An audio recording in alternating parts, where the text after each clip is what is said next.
السلام عليكم، مرحبا بكم، مرحبا بيا معكم في هذا الفيديو الجديد. اليوم فيديو الصراحه فيديو زوين، وقلت علاش ما نبارطاجيش معكم باش كل شيء يستافد. لان دابا هذا وقت اجواء ديال المرض والبرد وبنادم كاع كيشكي من الامراض. المهم انا كما كتشوفوني راه حاطه الشريحه في الطبله، هذه واحد الشريحه بلديه. المهم كما يكون نوعها، المهم الشريحه وصافي. علاش كتشوفوها صغيره حتى هي بلديه.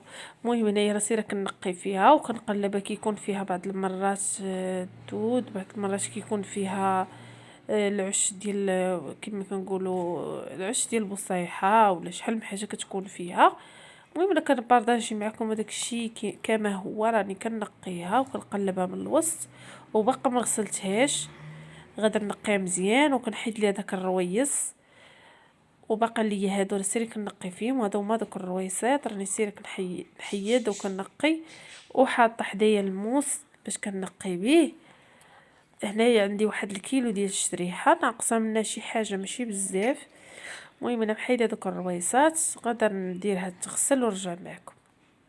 وهنايا الزوينات ديالي من بعد ما ساليتها كامله، نقيتها غسلتها مزيان، وغادي نديرها في سميتو في الكسكاس فور هي والثومه. الصراحه راه كتجي خطيره، تابعوا معايا باش تشوفوا كل شيء.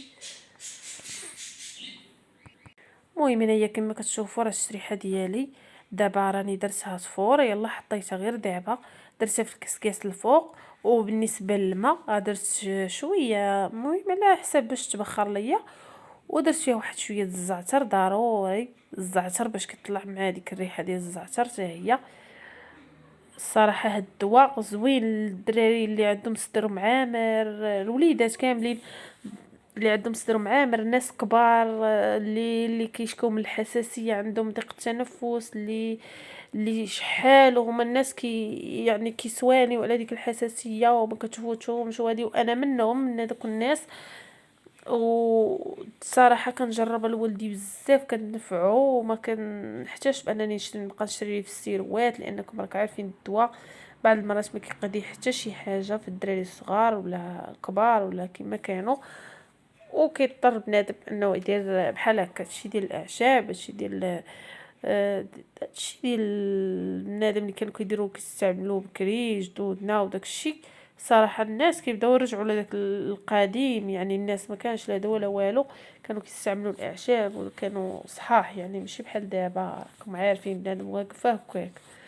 المهم انا قلت نبارطاجي معكم هاد الشريحه، الصراحه كتجي زوينه، وكما كتشوفوا راني درت عليها واحد شويه الخزامه منقيه، نقيتها من العواد ومن طبيعه الحال مغسوله حتى هي، ودرتها من الفوق سميتها غير واحد نص معلقه صغيره، ما نقويوش بزاف حيت هي مجهده، واصلا ملي غادي تبخر داكشي ما غاديش يبقى الجهد ديالو بزاف.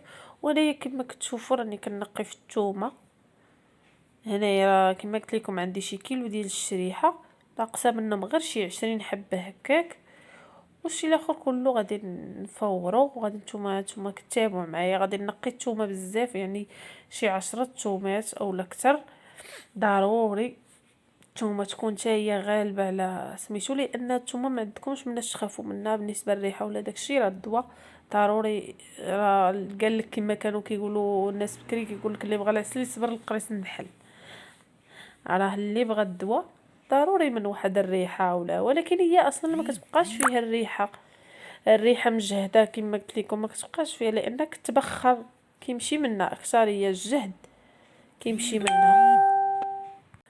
ايوا المهم انايا راني سيره كنقي في الثومه كامله، غادي نحطها وغادي نخليها تبخر مزيان حتى على واحد مده ساعه، على حساب البوطه ناقصه عليها مهيله، يعني ماشي مهيله بزاف، المهم ناقصه عليها ماشي مجهده، لان العكس الا جهدتي على الحاجه ما كطيبش دغيا، ولا نقصتي شويه كطيب على خاطر. المهم انا كما كتشوفوا راها طابت، خليتها واحد الساعه تقريبا هي وديك الثومه حتى هي راه تمعست، وغطيتها بواحد الغلاقه من الفوق ديال سميتو غطا باش داك الفار يعقب ليها يرجع ليها.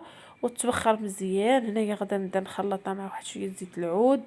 هنايا زيت العود تقريبا عندي واحد القرعه صغيره عامره خويتها، وغادا نزيد عليها هاد الشريحه وهاد الثومه كامله غادا نطحنهم كما كتشوفوا. راه باقا سخونه باقي كيطلع منها البخار. طحنها مزيان في المونينيكس. هاد الدواء راه زوين زوين بزاف، كاع الناس اللي غادي يديروه غادي يشكروني عليه، لان هاد الدواء مجرب راه زوين بزاف. ومازال غادي نشارك معكم واحد الطريقه ديال البصله الحمراء، حتى هي البصله الحمراء الصراحه حتى هي عندها فوائد بزاف، حتى هي غادي نشاركها معكم. هادو مزيانين للبرد، يعني انا كنستعملهم لولدي وليا انا ولا، يعني بصراحه كي زوينين للبرد.